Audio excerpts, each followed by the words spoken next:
Hello everyone and welcome to another video. Now we don't often talk about 5GB graphics cards and that's because they aren't exactly plentiful. This is the P2200, an Nvidia Quadro card with 5GB of GDDR5X. It hails from the Pascal generation and dates back to 2019. The first thing I want to say is don't be put off by the fact that this is from the Quadro lineup. Based on my experience today, I had no issues using this as a gaming card.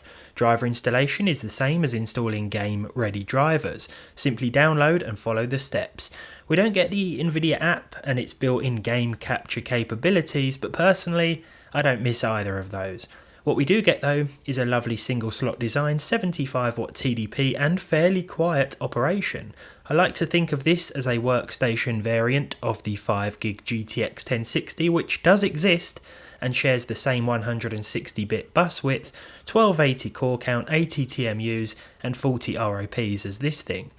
The 5GB 1060 launched exclusively in China and is seldom found elsewhere. The Quadro P2200 though, well that's plentiful on sites like eBay. So is the 5GB P2000, which is even cheaper but has slightly weaker specifications. The P2200 might be a hard sell considering the 6GB 1060 exists, to be honest. But you might want this thing specifically for some of the reasons mentioned previously. I am however curious to see how well it games, so let's get into it. First of all, here's how it sounds, like all the time. The fan didn't seem to get any louder, no matter the game I played.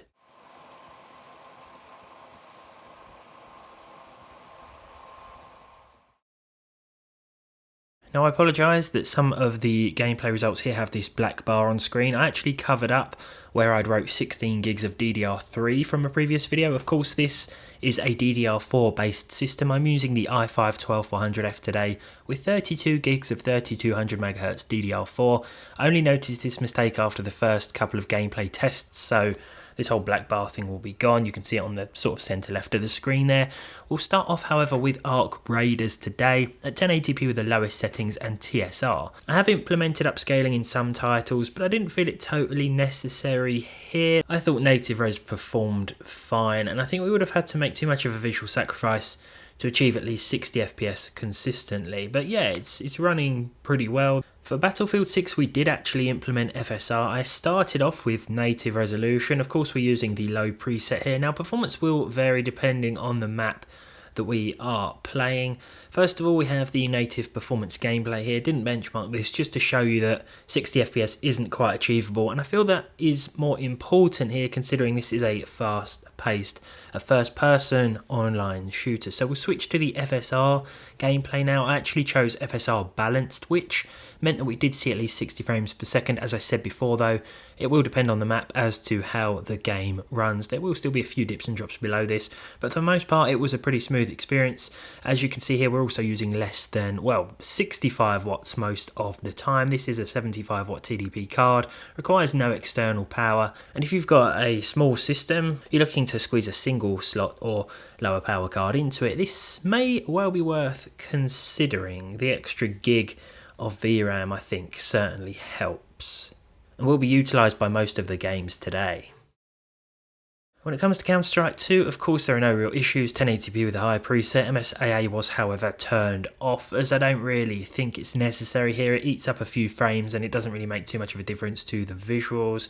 We could go with lower options of course, considering this is an online fast-paced game, but yeah, we were getting plenty of frames as it was, so I just stuck with high, which is what the game defaulted to when I first booted it up. And as you can see here, the card is pretty much maxed out at 99% utilisation, which is what you're going to see throughout, and the i5-12400F makes for a nice pairing to be honest, but it certainly won't be under too much pressure in pairing with this GPU, that's for sure. Now you may be best off sticking with the original version of GTA 5, but the enhanced edition does look better even if you don't have any of the additional ray tracing effects enabled here. 1080p with a high preset. We can choose from low, high or very high. We don't get access to the ray tracing options of course, but it still looks pretty good and performs really nicely with an average of 84 frames per second. The percentile lows were good too, coming in at 65 and 53, so no problems with this one when using the 5GB P2200 Quadro GPU. Kingdom Come Deliverance 2 will run just fine at the low preset. We can expect at least 40 frames per second. In this initial gameplay here, we aren't using any upscaling. You may experience the occasional hiccup, like a spike in the frame time graph, and I think this is because we are encroaching on that VRAM limitation. So we'll go ahead and switch to an FSR enabled mode here. FSR 3.1 this game uses. We'll change this to balanced. We averaged a very nice 69 frames per second, and the percentile lows were improved as well. We still got the occasional dip and drop. I think we're still sort of limited in terms of that video memory, but it's certainly better than having a 3 gig 1060 for example, or a 4 gig card, as this gives us a little bit extra headroom. And I had no real issues with Kingdom Come Deliverance 2, one of my favourite games on the P2200 5 gig.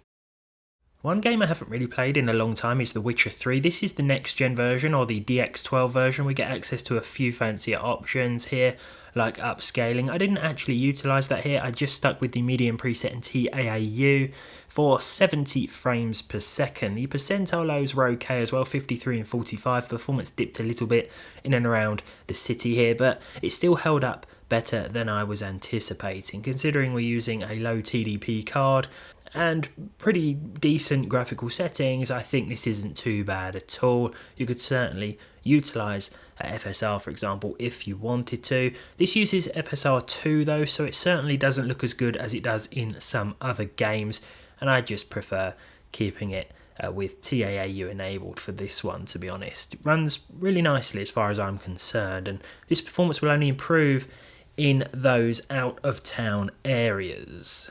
With the recent news of Forza Horizon 6, I thought I'd get back into Forza Horizon 5 as well. Not sure why the game started me at the beginning. I could have sworn I was pretty far along in this, but I don't know. Either way, this initial opening sequence here, with the medium settings, we certainly could have pushed it a bit higher. I think high would have been a decent preset to go with. Forza Horizon 5 is of course very well optimised on PC, and hopefully we see that from the next game as well, but no issues here. We're looking at 80 frames per second with very respectable percentile lows of 72 and 68, and visually this still holds up really well. With Cyberpunk 2077 here, I actually started off with native resolution, and performance wasn't too bad. Again, if you're looking at plus 30 or 40 FPS, then this is going to be absolutely fine. Expect a few dips and drops here and there. I also started off, but I didn't record the low preset instead of the lowest settings, but I eventually went back and changed things to their respective lowest, as this is certainly the best way to play. We'll just enable FSR upscaling here. This has 2.1 or 3.0, and I went with 3.0 quality mode for a nice little boost in performance.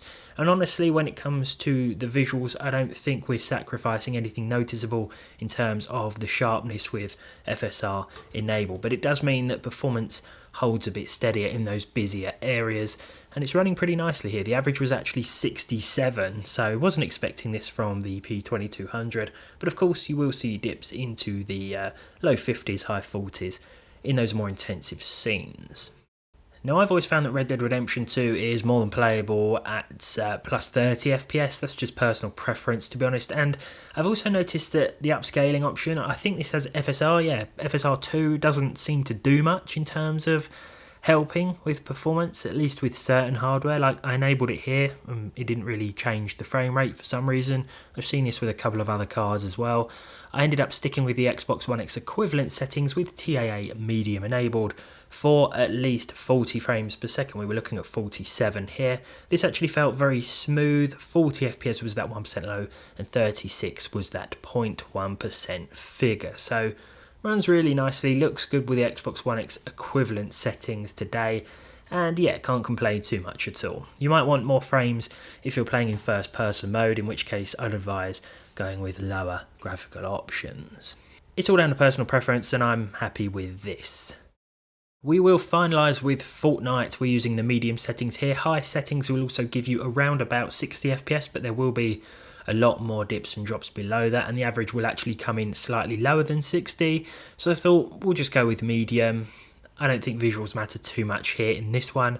We saw 103 frames per second overall, with a few problems like we always do in Fortnite. To be honest, there are the occasional stutters that crop up, particularly when moving between different areas of the map. But I'm using DX11 mode as well, seem to give us a slightly better average.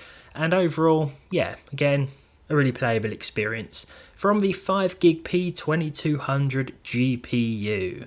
All in all though, let me know what you think down in the comments below. Thank you very much for watching. I don't think I've ever heard of this card until a couple of weeks ago, so nice to get hold of one and finally test it out. We'll have to see if we can get our hands on a 5GB 1060 at some point too. But thanks again, and hopefully I'll see all of you in the next one.